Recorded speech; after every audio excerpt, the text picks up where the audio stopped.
तब दाऊद राजा भीतर जाकर यहोवा के सम्मुख बैठा और कहने लगा, हे प्रभु यहोवा, क्या कहूँ और मेरा घराना क्या है कि तूने मुझे यहाँ तक पहुँचा दिया है। आमीन, हालेलुया। दाऊद कहता है मुझे यहाँ तक पहुँचा दिया, मैं और मेरा घराना क्या है। दाऊद क्या था? एक भेड़ चराने वाला छोटा सा बच्चा चरवाहा था। लेकिन आज वो जब प्रार्थना कर रहा है, भीतर कमरे में गया और उसने कहा कि मैं और मेरा घराना क्या है जो तूने यहाँ तक मुझे पहुंचा दिया, यानी कि उसको राजा बना दिया प्रभु ने। हालेलुया। आज आपको भी परमेश्वर ने राजाओं के राजा की संतान बना दिया है। हालेलुया। इसलिए हमें प्रभु का धन्यवाद दीन नम्र स्वभाव से करना चाहिए। चाहे हम कितनी भी ऊंची पोस्ट पे या कितनी तरक्की पाकर आगे क्यों ना बढ़ जाएं, लेकिन परमेश्वर के उपकार को कभी भी हमें भूलना नहीं है। हम किसी भी योग्य नहीं थे, फिर भी प्रभु ने हमारे जीवन में काम किए हैं, हमारे जीवन में गवाहियां दी, आशीष दी है। तो ये हम खुद योग्य नहीं थे। हमें सदा प्रभु से बोलना चाहिए कि प्रभु मैं इस योग्य नहीं हूँ जो आज मैं तूने मुझे बनाया है।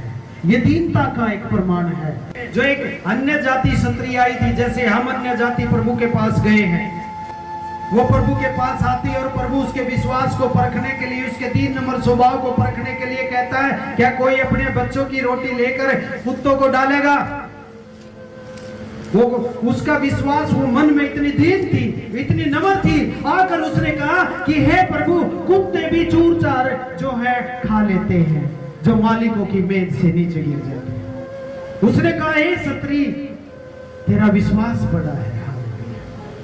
दीन नम्र लोगों में विश्वास पाया जाता है मेरे बहन भाइयों, बड़े लोगों में नहीं पाया जाता। उनके अंदर अपनी बुद्धि, अपना धन, अपना घमंड पाया जाता है, लेकिन जो दीन नम्र लोग होते हैं उनके अंदर विश्वास पाया जाता है। और इसीलिए यीशु कहता है कि हे स्त्री, जा, जैसा तेरा विश्वास है वैसा तेरे लिए हो जाएगा। और उसकी बेटी जो बीमार थी, दुष्ट आत्मा से बीमारी से ग्रस्त थी, वो उसी घड़ी चंगी हो गई यीशु के नाम से। आमीन। परंतु यूहन्ना यह कहकर उसे रोकने लगा, मुझे तो तेरे हाथ से बपतिस्मा लेने की आवश्यकता है और तू मेरे पास आया है। यीशु ने उसको उत्तर दिया, अब तो ऐसा ही होने दे, क्योंकि हमें इसी रीति से सब धार्मिकता को पूरा करना उचित है। तब उसने उसकी बात मान ली। आमीन, हालेलुया। धार्मिकता कब पूरी होती है? अपने आप की प्रशंसा करने, अपने आप को बड़ा बनाने से धार्मिकता पूरी नहीं होती है। यीशु मसीह खुदा का बेटा है। हम सभी जानते हैं पूरी सृष्टि का उद्धार करता वो इस जमीन पर आया और ऐसी जगह पर उसने जन्म लिया जहां पर पशुओं को बांधा जाता है, अस्तबल में। लेकिन उसी यीशु मसीह ने, जो यूहन्ना बपतिस्मा देने वाला एक इंसान था, जकरिया का पुत्र, जो परमेश्वर के भवन में सेवा करता था, उसकी पत्नी बांझ थी, जिसको परमेश्वर ने एक बेटा दिया, वो यूहन्ना बपतिस्मा देने वाला। जब यीशु का समय हुआ बपतिस्मा लेने का और यीशु उसके पास आया, तो यूहन्ना ने कहा कि मुझे तो तेरे हाथ से बपतिस्मा लेने की जरूरत है, मैं आपको क्या बपतिस्मा दूंगा। लेकिन यीशु ने कहा कि धार्मिकता इसी में पूरी होती है कि जिसको जो अधिकार दिया है उसी के अनुसार वो करे। हालेलुया। आज कोई भी ना कहे मेरे विश्वास से, मेरे विश्वास से। हमारा तो विश्वास पहले भी बहुतों पे था। क्या हुआ था हमारे विश्वास से? यीशु का विश्वास है ये जो हम लिए घूमते हैं।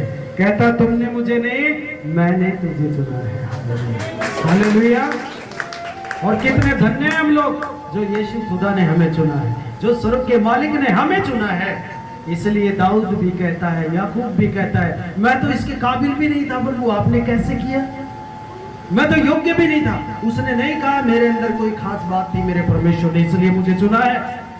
उसने कहा मैं योग्य नहीं था, कुछ भी नहीं था, मैं तो एक गंदी नाली का कीड़ा था, दाऊद बोलता है, और प्रभु ने मुझे धोकर साफ किया और अपने जुल्फा से मुझे शुद्ध कर दिया। हालेलुया। क्या बात है, परमेश्वर भला है। कहता कि यीशु मसीह इस जगत में आया उद्धार करने के लिए पापियों का, और उन पापियों में सबसे बड़ा मैं हूं। किस लिए बोलता पता है? क्योंकि पौलुस एक ऐसा व्यक्ति था जो हम जैसे मसीहों को उठाकर, पीट कर, घसीट कर, मार कर जेल में डालता था, लोगों को मरवाने जैसा काम करता था। लेकिन जब प्रभु ने उसको चुना तो उसने क्या किया? प्रभु के लिए ही अपने आप को सौंप दिया। हालेलुया। सारी उम्र प्रभु को दे दी। इसलिए कहता मैं सबसे बड़ा पापी हूं। यदि प्रभु पापियों का उद्धार करता है तो मुझे सबसे ज्यादा उद्धार की जरूरत है, क्योंकि मैं अपने आप को सबसे बड़ा पापी मानता हूं। हालेलुया। जितना आप प्रभु के सामने बिल्कुल जीरो होंगे, परमेश्वर आपको उतना ही स्वर्ग में ऊंचे पर बैठा देगा। हालेलुया। इसलिए कहता है कि जो छोटा होना चाहेगा वो बड़ा किया जाएगा, जो बड़ा होगा वो नीचा किया जाएगा। आज आप इस छोटे बड़े की स्टोरी को समझ लीजिए कि कैसे कैसे लोगों ने अपने आप को सब कुछ होने के बावजूद भी कहता है कि कुछ भी अपने आप को नहीं समझे। अभी हमने छोटे लोगों को देखा कि कैसे प्रभु ने उनको उठाकर कहां बैठाया, फिर भी उन्होंने क्या कहा कि मैं तो इसके योग्य भी नहीं था। 3 नंबर लोग, विश्वासी लोग ही ऐसी बात को बोल सकते हैं। जो बड़ा बनना चाहते हैं प्रभु उनको क्या कर देगा? छोटा। हामान एस्तेर की पुस्तक में अपने आप को बड़ा बनाना चाहता था, और एस्तेर जो रानी थी उसके चाचा मोदरक को अपने सामने झुकाना चाहता था, क्योंकि लोग उसके सामने झुकते थे, ये नहीं झुकता था। इसको इस बात की एलर्जी थी कि मैं बड़ा अफसर हूं, मेरे सामने क्यों सलूट नहीं करता है? साहब खड़े हो गए, क्यों सलूट नहीं करता है? नहीं करता भाई, जबरदस्ती है। मेरी नौकरी करता है, राजा की करता है, और सलूट करूंगा तो मेरे परमेश्वर को करूंगा, मैं तुझे क्या सलूट करूंगा? मैं नौकरी राजा की करता हूं, उसकी पहरेदारी सही कर रहा हूं मैं, ईमानदारी से। उसको इसी बात का घमंड हो के हामान को कि मैं बड़ा हूं अफसर, उसके लिए योजना बनाई कि मैं इसको फांसी पर टंगवाऊंगा। लेकिन परमेश्वर जिसका हिमायती होता है, रखवाला होता है, उसको नीचे नहीं ऊपर बैठाता है।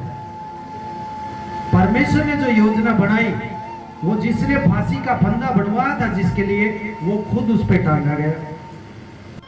ये जो शैतान था, जो अपने आप को प्रभु से बड़ा बनाना चाहता था, सिंहासन कि मैं, कहता है कि तेरा मन भूल गया, तेरे अंदर घमंड आ गया, इसलिए मैंने तुझे पृथ्वी पर पटक दिया। नहीं तो तुझे सर्वांग सुंदर बनाया था, और एक जगह लिखा हुआ नील पदराग मणि सोने चांदियों के ऊपर तू चला फिरा करता था। मैंने बांसुरिया साज बाज सब कुछ तेरे अंदर बनाए थे, लेकिन तेरा मन भूल गया इस कारण, क्योंकि तू सबसे सुंदर था, इसलिए तू नीचे गिराया गया। हालेलुया। आज वो शैतान और उसके गिराए हुए दूत आज काम करते हैं पूरी पृथ्वी के अंदर, और हमारा युद्ध आत्मिक, हमारे विश्वासियों का युद्ध उन्हीं शैतान दुष्ट की फैलाई हुई बीमारी, समस्याओं और झूठी बातों, बुराइयों के प्रति हमारा उस शैतान के साथ युद्ध है, इंसान के साथ नहीं। उस शैतान के साथ जो इंसानों को परेशान करता है, उनकी बुद्धि को बिगाड़ता है, उनके स्वभाव में पाप भरता है, उनकी जुबानों को कठोर कर देता है, और एक दूसरे में विरोध वैर पैदा कर देता है, उसी शैतान की योजनाओं के विरुद्ध में आपकी लड़ाई है। उसने अपने आप को बड़ा करना चाहा तो कहां गिराया गया? नीचे। हामान एस्तेर की पुस्तक में अपने आप को बड़ा बनाना चाहता था, और एस्तेर जो रानी थी उसके चाचा मोदरक को अपने सामने झुकाना चाहता था, क्योंकि लोग उसके सामने झुकते थे, ये नहीं झुकता था। बड़े को छोटा करने में परमेश्वर देर भी नहीं लगाता है, लेकिन देर इसलिए करता है क्योंकि वो देर से क्रोध करता है। इसलिए हमें उसके क्रोध का सामना नहीं करना है, हमें परमेश्वर के सामने दीन होना है कि प्रभु मैं कुछ नहीं हूं, मेरा जीवन कुछ नहीं है, मेरी बुद्धि कुछ नहीं है, मैं तो कीड़े सरीखा जैसा जीवन है, मेरी बुद्धि पशु सरीखे जैसी है, मुझे क्षमा कर परमेश्वर। आपको प्रभु दिन भर ऊंचा उठाएगा।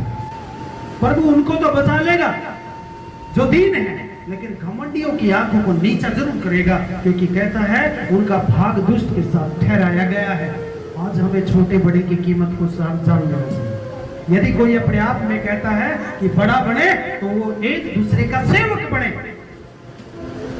एलिसा और नामान कोढ़ी का बातें आपने सुनी है। कोढ़ी सेनापति था जो आराम का सेनापति, आराम देश का, उसको कोढ़ था। बाहर क्या थे, मेडल लगे हुए हैं, बड़े बड़े तमगे लगे हुए, सटार लगे हुए हैं। बाहर तो उसको ऊंची पोस्ट पे काम करता सेनापति, युद्ध जिताया उसने, यहूदियों को बंधुआ बना के ले गया, लेकिन अंदर उसके शरीर में कोढ़ है जो ठीक नहीं हो रहा है।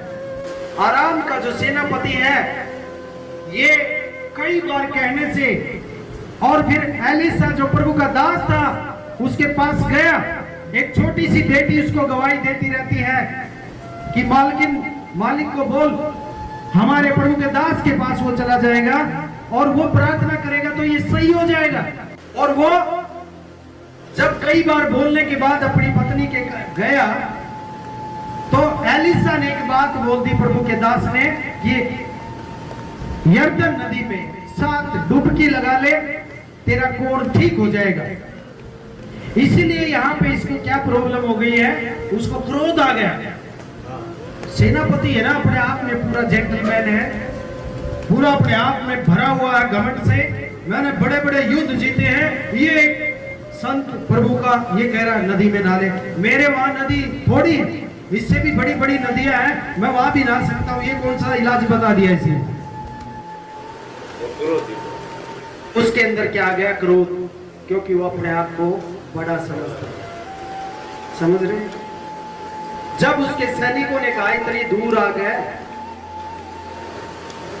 आ तो गया नाले में के लग गया, वो भी गर्मी में पसीना पसीना हो रहा, ऊन आ ले, हालेलुया। और जब वो नदी में गया, जब उसने 6 डुबकियां तक लगाई, कुछ नहीं हुआ, 7वीं भी उसने रोंदा पीटते लागन बाहर निकला तो शुद्ध हो गया, हालेलुया। तब वो दिन हुआ।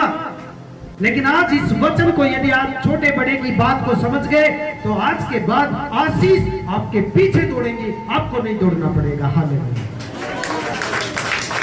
यीशु ने कहा मैं आदर करवाने नहीं आया हूं, मनुष्य को मनुष्य से आदर पाना है, पाना चाहते हो, लेकिन एकमात्र आदर जो परमेश्वर तुम्हें देना चाहता उसको नहीं पाना चाहते तुम। मैं मनुष्य से आदर नहीं चाहता। हमें लोग प्रशंसा करें या हमारी निंदा करें, हम अपने परमेश्वर के वचन के अधीन होकर कार्य करते रहें तो परमेश्वर अपने आप आदर करवा देगा सबके सामने, हालेलुया। यहाँ तो 10-20 लोग हमें जानेंगे आदर में, लेकिन वहां पूरी सृष्टि के लोग जब न्याय के लिए खड़े होंगे, सबके सामने आपको मुकुट पहनाकर खड़ा करेगा मेरा बेटा, हालेलुया।